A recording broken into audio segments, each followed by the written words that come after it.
تو عوض کردی؟ ها؟ آخه این که با قبلی هیچ فرقی نداره.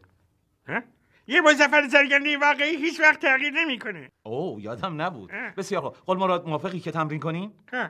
بسیار خوب. تو الان فکر کن من فروغم و از من تقاضای ازدواج کن. از من تقاضای ازدواج کن.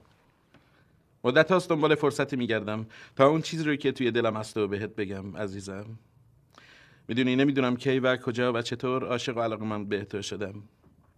اصلا چه اهمیتی داره؟ میدونی عشق محبتیه که بی دلیل و بی استحقاق نصیب هر کسی نمیشه. آیا تو حاضری به رحمت این عشق و با نگاه عاشقانم آشیونمون رو با هم بنا کنیم عزیزم؟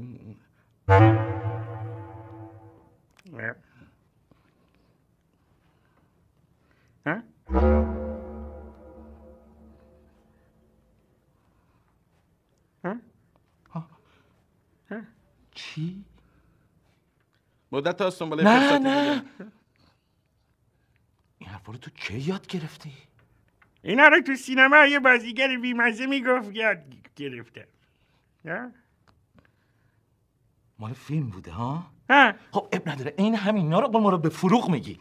اینه کدومه؟ همینایی که الان گفتی یا دیگه؟ کی گفته؟ تو همین الان همینایی که گفتی و عینشو همینایی که مال فیلم بود به فروغ میگی. قول مراد یادش رفتی. اب نداره. یه بار دیگه از من تقاضای ازدواج کن. یادت بیاد. الان تقاضا کن. بیا زن من شو بریم با ملیوس زندگی کنیم.